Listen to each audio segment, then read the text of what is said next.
तो हम लोग श्रीमद् भागवतम प्रथम स्कंद 17वां अध्याय से पाठ कर रहे हैं। हमने देखा किस प्रकार महाराज परीक्षित ने धर्म को बोला कि आपकी इतनी दुर्दशा हुई है, और उन्होंने ये पहचान लिया कि कली ने उनको इतना आघात पहुंचाया है। अभी वो पृथ्वी को संबोधित कर रहे हैं, धर्म को बोल चुके हैं, अभी पृथ्वी को संबोधित करते हुए आगे बोल रहे हैं। इयं च भूमिर्भगवता न्यासितो भरा सति श्रीमद्न्यासै सर्वथा कृतकौतुका। आशीष को पढ़िए। हरे कृष्ण प्रभु जी, दंडवत प्रणाम। निश्चय ही पृथ्वी का बोझ भगवान द्वारा तथा अन्यों द्वारा भी कम किया गया था। जब वे अवतार के रूप में विद्यमान थे तो उनके शुभ पद चिन्हों द्वारा समस्त कल्याण संपन्न होता था। हरे कृष्ण प्रभु जी। तभी पृथ्वी को संबोधित होते हुए करते हुए बोल रहे हैं कि भगवान की उपस्थिति जब आपके धरा पर थी तो उस समय सारे पापों से आप मुक्त थी। अभी क्यों आप शोकाकुल हैं वह भी पहचान गए हैं परीक्षित महाराज। अगले श्लोक में बोल रहे हैं, सोचति अश्रुकला साध्वी दुर्भाग्येवो जितोत्सति आब्रह्मण्य नृपा व्याजा शूद्र भोक्ष्यन्ति मामिति। पायल माता जी पढ़िए। पायल माता जी। हरे कृष्ण प्रभु जी।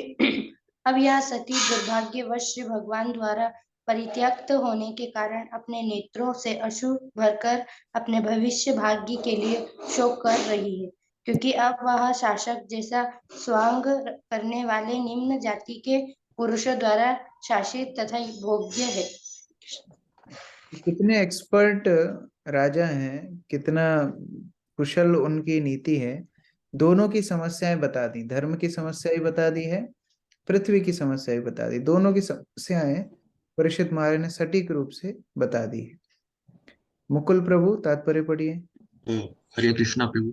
क्षत्रिय अर्थात पीड़ितों की रक्षा करने के लिए प्रशिक्षित व्यक्ति राज्य के शासन को होता है।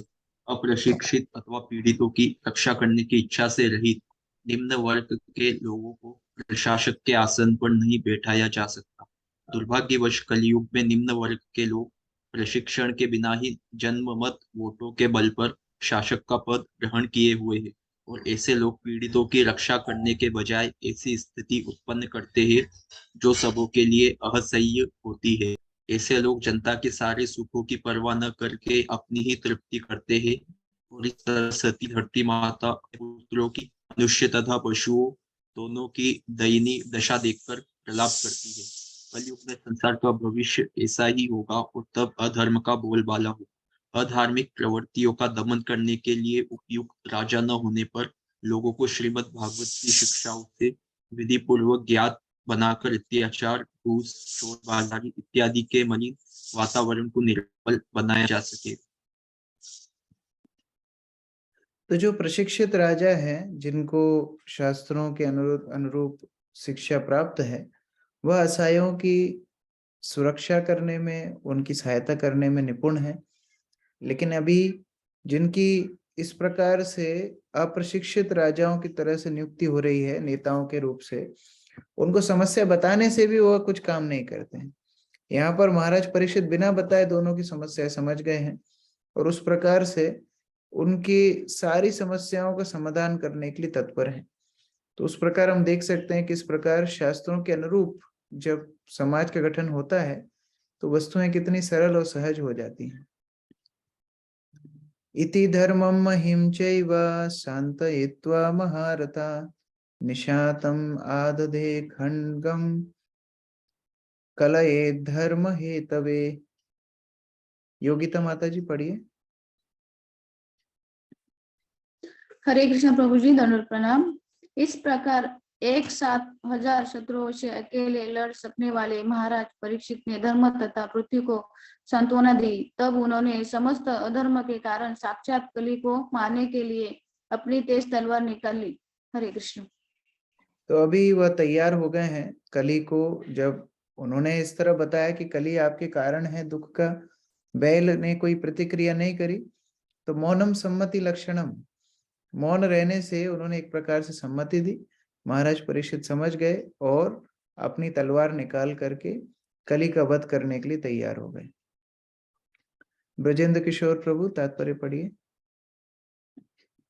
हरे कृष्णा प्रभु जी, दंडवत प्रणाम। जैसा जैसा कि ऊपर कहा जा चुका है, साक्षात कली वह है जो जानबूझकर शास्त्रों द्वारा वर्जित समस्त प्रकार के पाप कर्मों को करता है। यह कलयुग निश्चित रूप से कली के समस्त कार्यकलापों से भरा हुआ रहेगा, लेकिन इसका अर्थ यह नहीं है कि समाज के सारे नेता, प्रशासक, विद्वान तथा बुद्धिमान व्यक्ति या सबसे ऊपर भगवत भक्त हाथ पर हाथ धरे बैठे रहे और कलयुग के सारे कार्यों के प्रति निष्ठे हो जाए। वर्षा ऋतु में निश्चित रूप से प्रचुर वर्षा होती है, लेकिन इसका अर्थ यह नहीं है कि लोग वर्षा से बचने के लिए साधन न अपनाएं। राज्य के कार्यकारी अध्यक्षों का तथा अन्यों का कर्तव्य है कि वे कली के कार्यकलापों के विरुद्ध या कली द्वारा प्रभावित पुरुषों के विरुद्ध आवश्यक कार्यवाही करें। महाराज परीक्षित राज्य के आदर्श कार्यकारी अध्यक्ष है, क्योंकि वे अपनी तेज तलवार से कली को मारने के लिए तुरंत तैयार हो गए। प्रशासकों को चाहिए कि वे केवल भ्रष्टाचार विरोधी प्रस्ताव पारित न करें, अपितु उन्हें चाहिए कि भ्रष्टाचार फैलाने वाले पुरुषों को प्रमाणित शास्त्रों की दृष्टि से पैनी तलवार लेकर मारने के लिए उद्यत रहे। शराब की दुकानों को अनुमति देकर प्रशासक लोग भ्रष्टाचारी गतिविधियों को नहीं रोक सकते। उन्हें चाहिए कि मादक औषधियों तथा शराब की सारी दुकानें अविलंब बंद करा दे और जिन लोगों को नशे की लत हो उन्हें मृत्युदंड तक देने से न हिचके। कली के कार्यकलापों को बंद करने का यही उपाय है, जैसा कि यहाँ पर महाराज परीक्षित ने प्रदर्शित किया है। हरे कृष्णा प्रभु जी। तो प्रभुपाद एक बहुत सरल उदाहरण दे रहे हैं वर्षा का। बारिश आती है, हम लोग प्रबंधन करते हैं कैसे हम बारिश से बचें। तो कई बार जब हम लोग इस तरह प्रचार में जाते हैं, लोग बोलते हैं कि अरे ये तो कलयुग फैल रहा है, अब कलयुग में तो ये सब चीजें होंगी ही।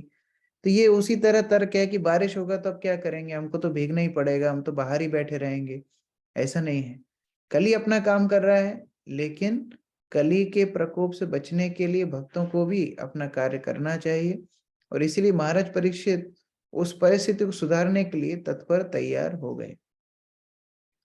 तम जिघांसु अभिप्रेत्य विहाय नृपलांछनम तत्पाद मूलम शिरसा समगाद भया विह्वला। प्रमोदानंद प्रभु जी पढ़िए।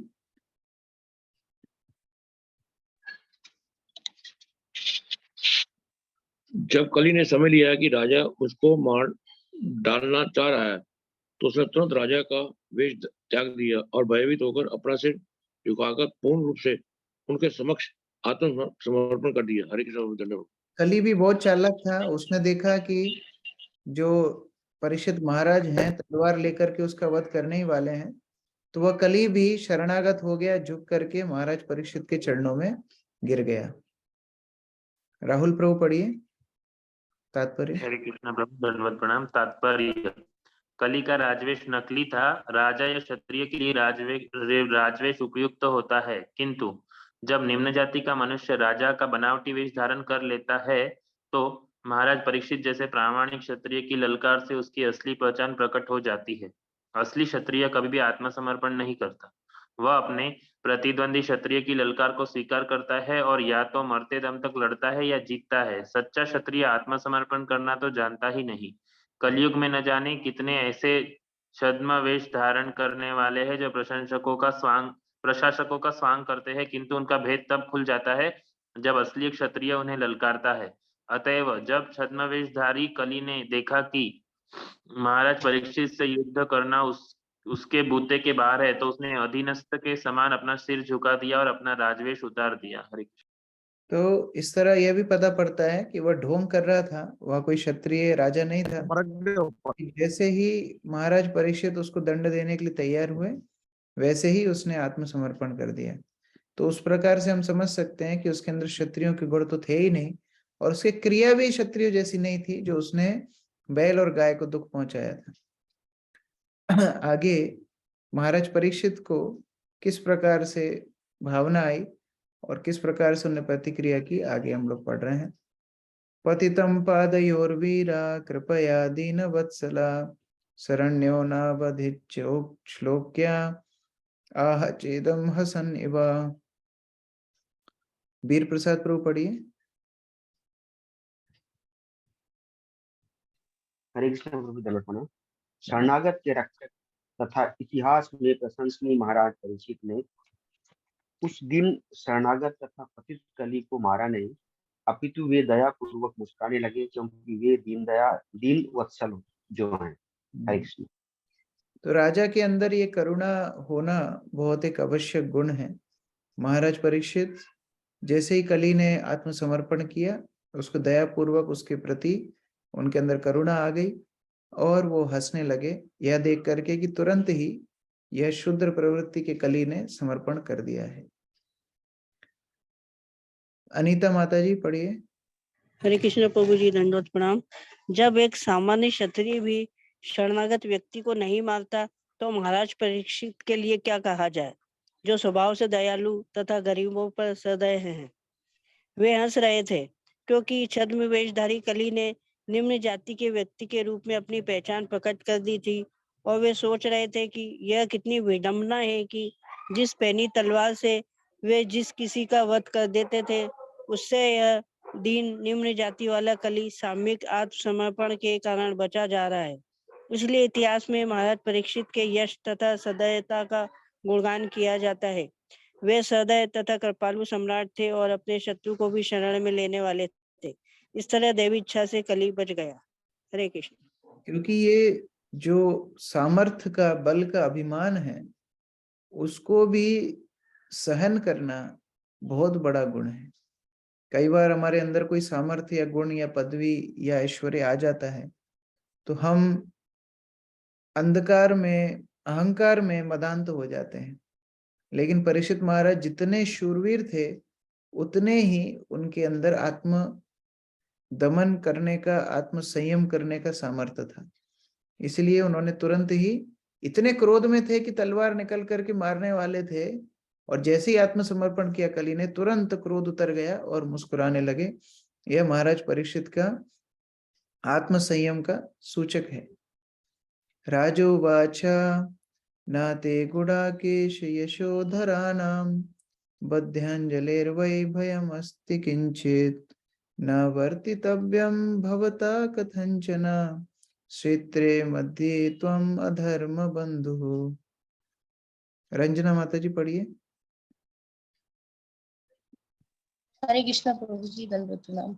राजा ने इस प्रकार कहा, हम अर्जुन के यश के उत्तराधिकारी हैं, और चूंकि तुम हाथ जोड़कर मेरी शरण में आए हो, अतएव तुम्हें अपने प्राणों का भय नहीं होना चाहिए। लेकिन तुम मेरे राज्य में रह नहीं सकते, क्योंकि तुम अधम के मित्र हो। हरे कृष्ण प्रभु जी। महाराज परीक्षित यद्यपि उसके प्रति दया दिखा रहे थे, लेकिन फिर अपने राज्य को भी प्रभावित नहीं होने देना चाहते थे कली से। तो उन्होंने बोला, ठीक है, आपने शरणागत हुए हैं तो आपके जीवन दान हम देते हैं, लेकिन आप हमारे राज्य से बाहर चले जाइए।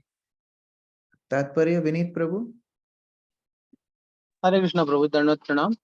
सभी प्रकार के अधर्मों के मित्र कली को क्षमा किया जा सकता है यदि वह आत्मसमर्पण करता है, लेकिन किसी भी दशा में उसे राज्य के किसी भी कोने में नागरिक के रूप में रहने नहीं दिया जा सकता। पांचों पांडव भगवान श्री कृष्ण के विश्वास पात्र प्रतिनिधि थे, जिनके कारण ही वास्तविक रूप से कुरुक्षेत्र का युद्ध अस्तित्व में आया। लेकिन यह उनके किसी निजी स्वार्थ हेतु नहीं था।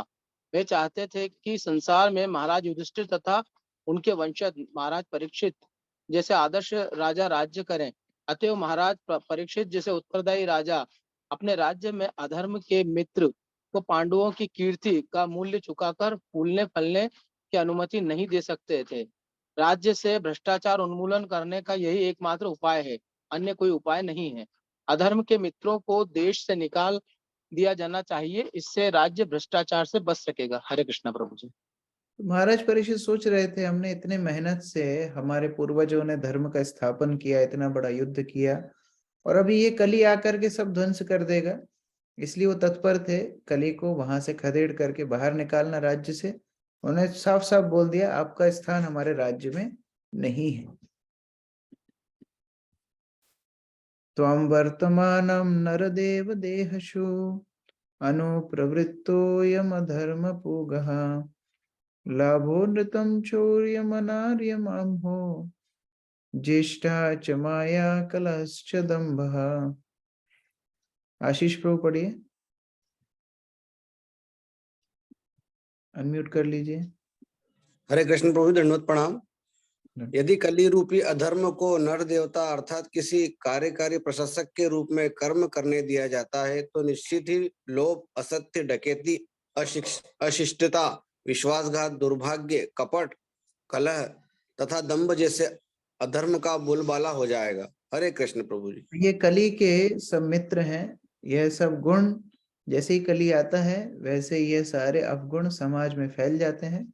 इसीलिए कली को स्थान देने का मतलब है यह सारी वस्तुएं समाज में आएंगी। लोभ, असत्य, डकैती, अशिष्टता, विश्वासघात, दुर्भाग्य, कपट, कलह, दंभ, ये सब अधर्म के जितने भी पैर हैं ये सब समाज को ग्रसित कर देंगे।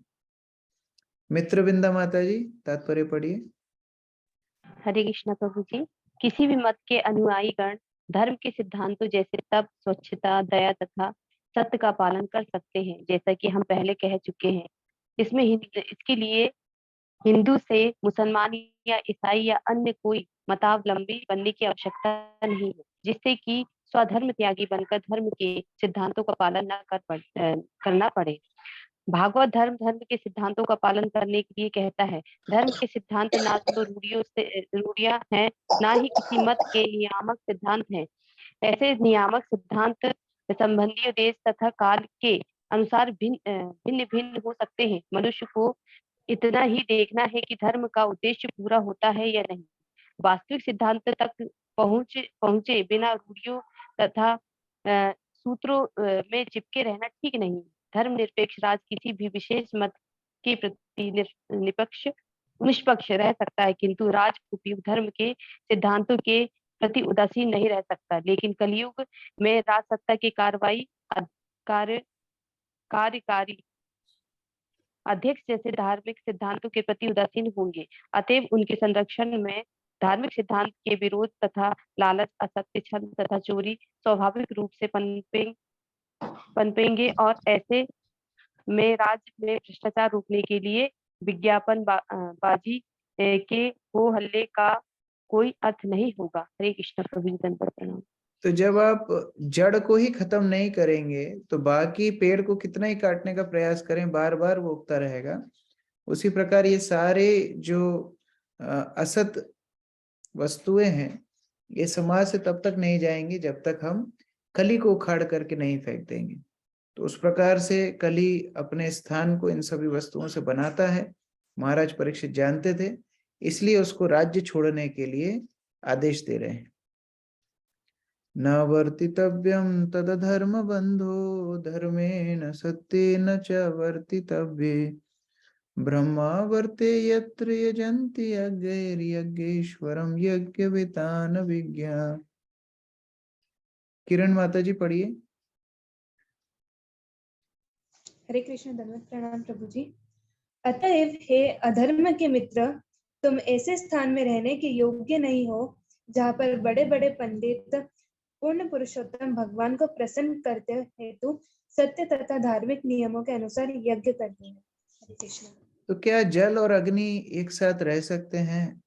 जहाँ महान भक्त भगवान को प्रसन्न करने के लिए सतत सत्य कर्म, धार्मिक कर्मों में रत हैं, ऐसे स्थान में कली के लिए कोई अवसर नहीं है।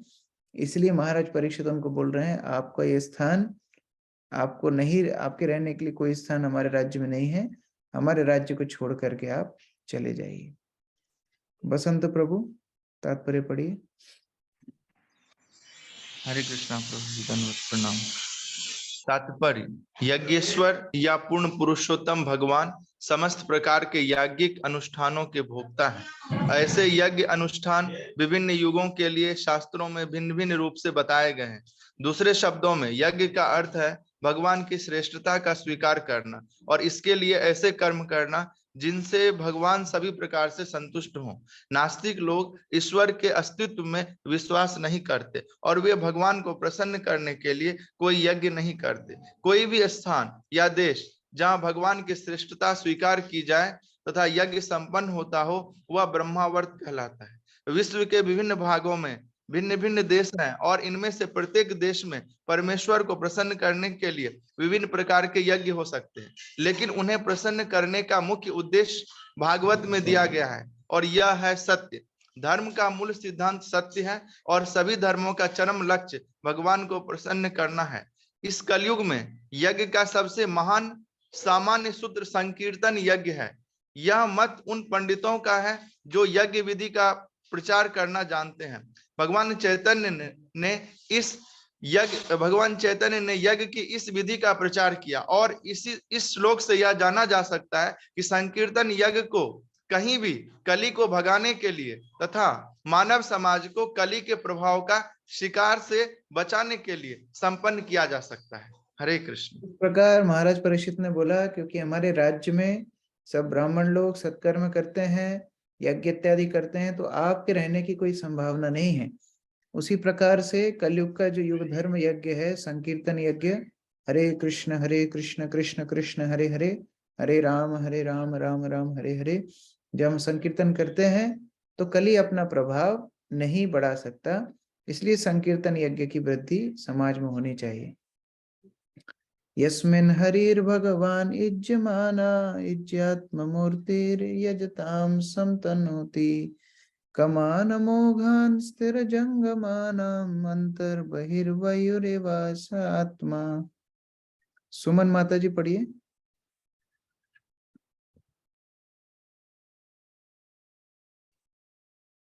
अनम्यूट कर लीजिए। हरे कृष्णा प्रभु, धन्यवाद प्रणाम। समस्त यज्ञोत्सवों में यद्यपि कभी कभी कोई देवता की पूजा की जाती है, लेकिन पूर्ण पुरुषोत्तम भगवान को इसलिए पूजा जाता है क्योंकि वे प्रत्येक के अंतरात्मा हैं और वायु के समान अंदर तथा बाहर विद्यमान रहते हैं। इस प्रकार केवल वे ही हैं जो पूजा करने वाले का समग्र कल्याण करते हैं। हरे कृष्ण प्रभु। कोई पूछ सकता है कि अच्छा, आप ऐसी कौन सी पूजा है जिसके लिए हमको बाहर निकाल रहे हैं? ब्राह्मण लोग किसका यज्ञ करते हैं जो आप बोल रहे हैं यज्ञ करते रहते हैं इसलिए हमारे लिए स्थान नहीं है? तो यहाँ बता रहे हैं कि ऐसे पूर्ण पुरुषोत्तम भगवान की आराधना ब्राह्मण लोग करते हैं जो प्रत्येक जीवात्मा के अंतर हृदय में बैठे हुए हैं परमात्मा के रूप से, और उनकी आराधना करने से पूरे विश्व का कल्याण होता है। इसीलिए हम उनकी आराधना करते रहते हैं और आपके लिए हमारे राज्य में स्थान नहीं है। अजय प्रभु पढ़िए तात्पर्य।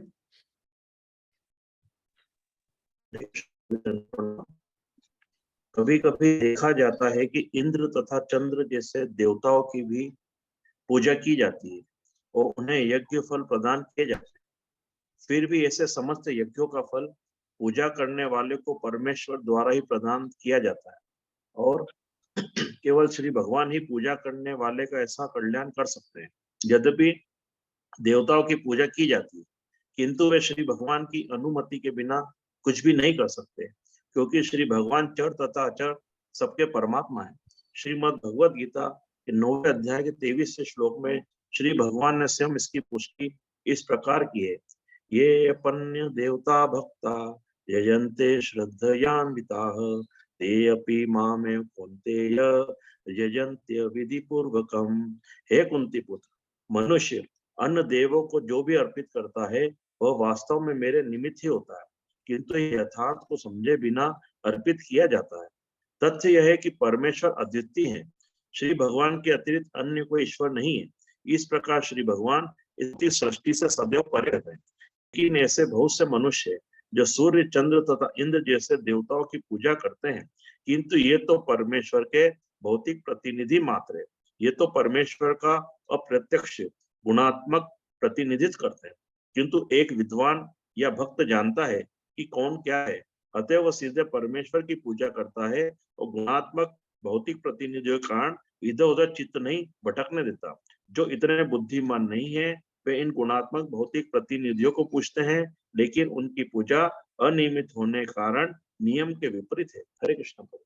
तो लोग बोल सकते हैं नहीं, आप भगवान की पूजा करते हैं, हम देवी देवताओं की पूजा करते हैं। तो ऐसा नहीं है। देवी देवताओं की पूजा करने से अनियमित पूजा होती है, पूरे विश्व संसार के कल्याण नहीं होता।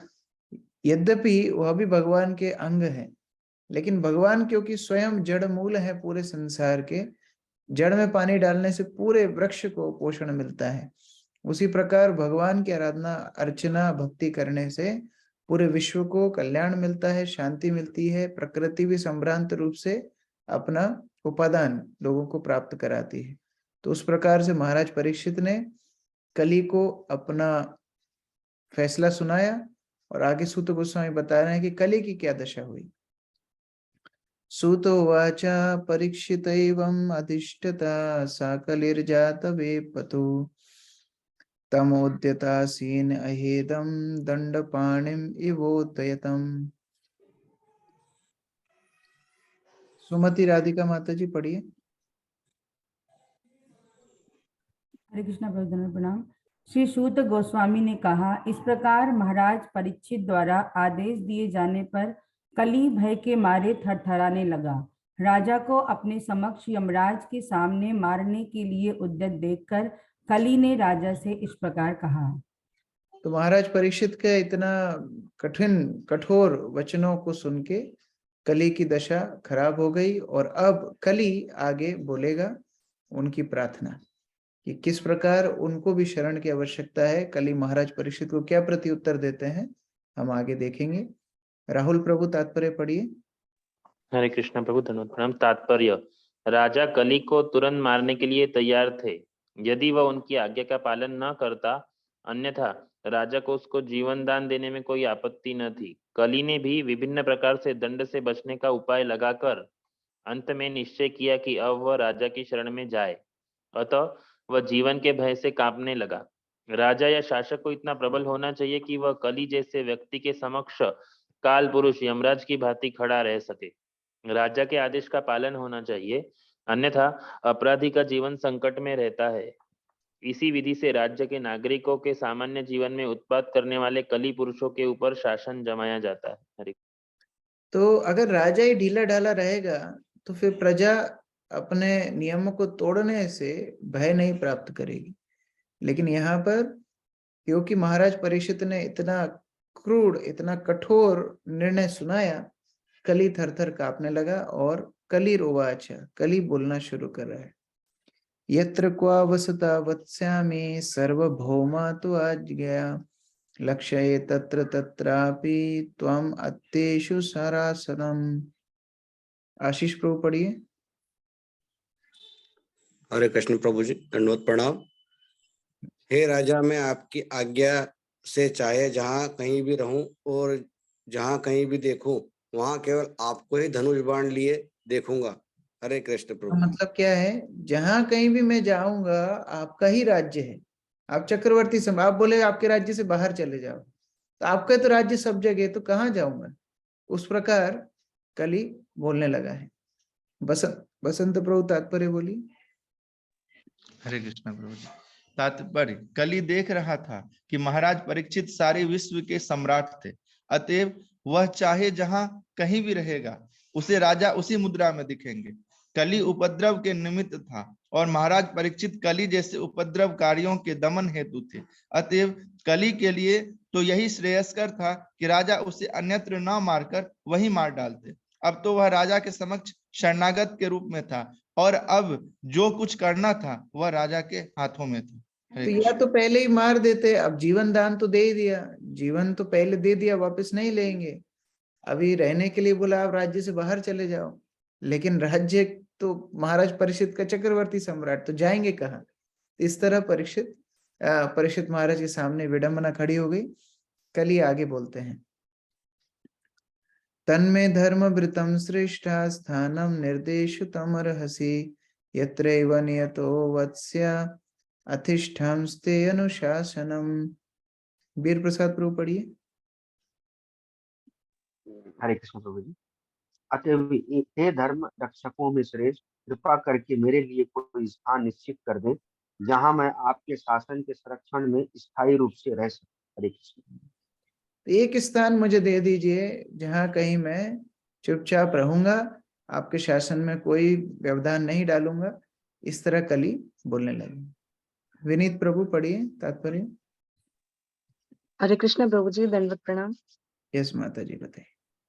कली ने महाराज परीक्षित को धर्म रक्षकों में श्रेष्ठ कहकर संबोधित किया, क्योंकि राजा उस व्यक्ति को मारने से रुक गए जिसने उनकी शरण ग्रहण कर ली थी।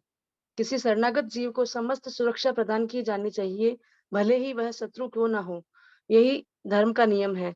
अतएव हम कल्पना कर सकते हैं कि श्री भगवान अपने उन शरणागत व्यक्ति को किस प्रकार का संरक्षण प्रदान करते होंगे जो उनकी शरण में शत्रु रूप में नहीं बल्कि सेवक के रूप में आता हो।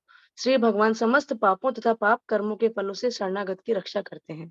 हरे कृष्ण। एक धर्मात्मा राजा इतना कृपावान हो सकता है कि कली को भी स्थान देने के लिए तैयार है, तो जो पूर्ण पुरुषोत्तम भगवान हैं, जिनको हम बोलते हैं हे कृष्ण करुणा सिंधु, जो करुणा के सागर हैं, वह कितने कृपावान होंगे। तो हर व्यक्ति के लिए भगवान के हृदय में स्थान है, वह करुणा देने के लिए, कृपा करने के लिए तैयार रहते हैं। तो उस प्रकार हमको समझना चाहिए कि चाहे कितना भी पापी तापी हो, उन सभी के लिए भक्ति में स्थान होता है।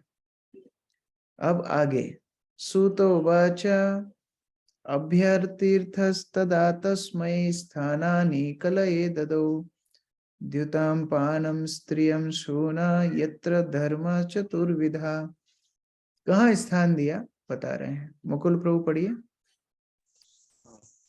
सूत गोस्वामी ने कहा, कलयुग द्वारा इस प्रकार याचना किए जाने पर महाराज परीक्षित ने उसे ऐसे स्थानों में रहने की अनुमति दे दी जहाँ जुआ खेलना, शराब पीना, वेश्यावृत्ति तथा पशुवध होते हो। 4 अधर्म के स्थानों का यहाँ पर वर्णना हो रही है। दूतम पानम स्त्रियम सूना। द्यूतम, द्यूतम मतलब जुआ खेलना, द्यूत कीड़ा द्यूतम। पानम, पानम मतलब पीना, क्या पीना, मदपान, शराब पीना। स्त्रिया, स्त्रिया मतलब स्त्रियों से अवैध संबंध। सूना, सूना मतलब पशुवध। तो यह 4 वस्तुएं जहां भी होंगी वहां पर धर्म का हानि होगी, और उस धर्म की हानि के चलते कभी भी कलयुग अपना प्रभाव विस्तार कर सकता है। तो उन वस्तुओं से हमको बचना है। ये 4 नियम प्रभुपाद ने इसी श्लोक के आधार पर इस्कॉन में बनाए हैं। अजय प्रभु तात्पर्य पढ़िए। हरे कृष्ण प्रभु जी, धन्यवाद प्रणाम। धर्म के मूल लक्षण यथा अहंकार, वेश्यावृत्ति, मादक द्रव्य का सेवन तथा असत्य भाषण धर्म के 4 सिद्धांतों तपस्या, स्वच्छता, दया तथा सत्य के विपरीतार्थी थे। कली को जिन 4 स्थानों में रहने हेतु राजा ने विशेष रूप से अनुमति दी है, वे हैं धूत क्रीड़ा का स्थान, वेश्यालय, मदिरालय तथा पशुवत केंद्र। श्री जीव गोस्वामी निर्देश देते हैं कि शास्त्रों के सिद्धांतों के विरुद्ध मध्यपान यथा सोत्रामणि यज्ञ, बिना विवाह के स्त्रियों की संगति तथा शास्त्रों के आदेश के विरुद्ध पशुवत अधार्मिक कृत्य, वेदों में प्रवृत्तो अर्थात जो भौतिक भोग में लगे हैं तथा निवृत्तो अर्थात जो भव बंधन से मुक्त हुए, उनके लिए 2 भिन्न भिन्न प्रकार के आदेश हैं। प्रवृत्तों के लिए वैदिक आदेश यह है कि वह धीरे धीरे अपने कर्मों को मोक्ष मार्ग की ओर नियमित करे। अतएव जो लोग निपट अज्ञानी है, वो सुरा, सुंदरी तथा मांस के आदि हैं, उन्हें सोत्रामणि यज्ञ करके सुरापान करने, विवाह करके स्त्री का संसर्ग करने तथा यज्ञों द्वारा मांस ग्रहण करने की कभी कभी अनुमति दी जाती है। वैदिक साहित्य की ऐसी संस्तुतियों एक वर्ग विशेष के लिए, सर्वसाधारण के लिए नहीं, लेकिन चूंकि ये विशिष्ट व्यक्तियों के लिए वैदिक आदेश है, अतएव प्रवृत्तों द्वारा किए जाने वाले ऐसे कार्य अधर्म नहीं माने जाते। किसी एक का भोजन दूसरे के लिए विष हो सकता है। इसी प्रकार जो तमोगुणियों के लिए संस्तुत है, सतोगुणियों के लिए विष बन सकता है। अतएव श्री जीव गोस्वामी प्रभु पुष्टि करते हैं कि किसी वर्ग विशेष के लोगों के लिए शास्त्रों की संस्तुतियों को कभी अधर्म नहीं मानना चाहिए, लेकिन वस्तुतः ऐसे कार्य अधर्म है और उन्हें कभी प्रोत्साहन नहीं देना चाहिए। शास्त्रों की संस्तुतियां ऐसे अधर्म को बढ़ावा देने हेतु नहीं है, अपितु क्रमशः अधर्म को धर्म के पद की ओर अग्रसर कराने के लिए निमित्त है।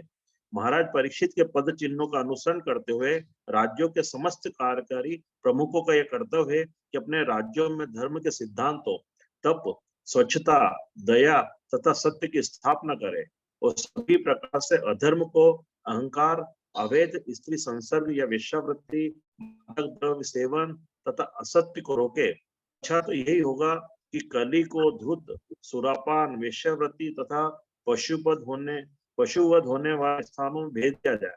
यदि ऐसे स्थान विद्यमान हो जो मनुष्य इस अधार्मिक आदतों से ग्रस्त है, उन्हें शास्त्रों के आदेशों से सुपथ पर लाया जाए। किसी भी परिस्थिति में उन्हें किसी भी राज सत्ता से प्रोत्साहन नहीं मिलना चाहिए। शब्दों में राज्य सत्ता को धूर्त क्रीड़ा, सुरापान, वेश्यावृत्ति तथा असत्य को पूर्ण रूपेण बंद कर देना चाहिए। जो राज्य बहुमत द्वारा भ्रष्टाचार का उन्मूलन करना चाहता है, उसे निम्नलिखित विधि से धर्म का प्रवर्तन करना चाहिए। पहला, 1 मास में यदि अधिक नहीं तो कम से कम 2 दिन अनिवार्य उपवास तपस्या। आर्थिक दृष्टि से भी ऐसे 2 दिन के उपवास से राज्य में लाखों टन खाद्यान्न की बचत होगी और इससे नागरिकों के स्वास्थ्य पर भी अच्छा प्रभाव पड़ेगा। दूसरा, तरुण बालकों तथा बालिकाओं की आयु जब क्रमशः 24 वर्ष तथा 16 वर्ष की हो जाए तो उनका अनिवार्यतः विवाह होना चाहिए। यदि लड़कों तथा लड़कियों का वेद विवाह हो चुका हो तो स्कूलों तथा कॉलेजों में सहशिक्षा देने में कोई हानि नहीं है। यदि लड़कों तथा लड़कियों में घनिष्ठता हो भी जाए तो अवैध संबंध होने के पूर्व उनका समुचित रीति से विवाह कर दिया जाए। विवाह विच्छेद अधिनियम से वेश्यावृत्ति को प्रोत्साहन मिलता है, अतः इसको मिटा दिया जाए। तीसरा, राज्य के नागरिक राज्य में या समाज में आध्यात्मिक वातावरण उत्पन्न करने हेतु अपनी अपनी आय का 50% तक दान में दें। वे श्रीमद् भागवतम के सिद्धांतों का उपदेश, कर्मयोग तथा अर्थात श्री भगवान को प्रसन्न करने हेतु ही प्रत्येक काम करके। दूसरा, प्रामाणिक पुरुषों या मुक्त आत्माओं से श्रीमद् भागवतम का नियमित श्रवण करके। तीसरा, घर पर या पूजा स्थलों पर सामूहिक रूप से श्री भगवान की महिमा का कीर्तन करके। चौथा, श्रीमद् भागवतम के उपदेश में लगे भागवतों की सभी प्रकार सेवा करके। तथा पांचवा, इस चेतना से पूरित वातावरण वाले स्थान में रहकर करे। यदि राज्य उपयुक्त विधि से संचालित हो तो सहज ही सर्वत्र इस चेतना होगी। सभी प्रकार का जुआ, धूत, जहाँ तक कि सट्टेबाजी भी पतन की ओर ले जाने वाली है। और जब राज्य में जुआ खेलने को प्रोत्साहन मिलता है तो सत्य का सर्वथा लोप हो जाता है। उपयुक्त आयु से अधिक काल तक तरुणों तथा तरुणियों को अविवाहित रहने की अनुमति तथा सभी प्रकार के पशुवध केंद्रों को दिए जाने वाले अनुज्ञा पत्र का निषेध होना चाहिए। मांसाहारियों को शास्त्र अनुमोदित विधि से मांस ग्रहण करना चाहिए, अन्यथा नहीं। सभी प्रकार का नशा, यहाँ तक कि सिगरेट पीना, तंबाकू चबाना तथा चाय पीना भी निषिद्ध होना चाहिए। हरे कृष्ण। तो यहाँ पर 4 नियमों का क्या महत्व है, बहुत अच्छे से श्रील प्रभुपाद ने बताया। और आप यदि पहले अखबार पढ़ते थे या न्यूज़ देखते थे या अभी भी कोई लोग देख रहे हैं, एक विचार करना, जितने भी क्राइम हो रहे हैं उनका जो रूट है, उनकी जड़ है, ये 4 नियमों को तोड़ना ही है। या तो कोई जुआरी था, या कोई शराबी था, या कोई अवैध संबंध के कारण, या फिर मांस भक्षण के कारण। ये चारों के कारण ही जितनी समाज में अपवाद फैल रही हैं, इन चारों के कारण है। और प्रभुपाद ने बताया किस प्रकार इन चारों को हमको दमन करना है। और सत्य, पवित्रता, दया और तपस्या, इनको समाज में बढ़ाना है। जब हम इस प्रकार करेंगे तो फिर हमें बड़े बड़े कारागृहों की आवश्यकता नहीं होगी, बड़ी बड़ी पुलिस फोर्स की आवश्यकता नहीं होगी, नशा मुक्ति केंद्रों की आवश्यकता नहीं होगी, ये बड़े बड़े अस्पतालों में जो बीमारियां बढ़ती जा रही हैं उनकी आवश्यकता नहीं होगी। यह सब स्थान से हमारा समाज बच सकता है। तो इसलिए भागवत में इन सभी समस्याओं का समाधान है। कली को ये 4 स्थान महाराज परीक्षित ने प्रदान किए कि जहां भी ये 4 चीजें हो, जहां भी अवैध संग हो, मांस भक्षण हो, जुआ खेला जाता हो, या फिर नशा इत्यादि किया जाता हो, चाय पी जाती हो, वहां पर कली तुम जा करके बैठ जाना।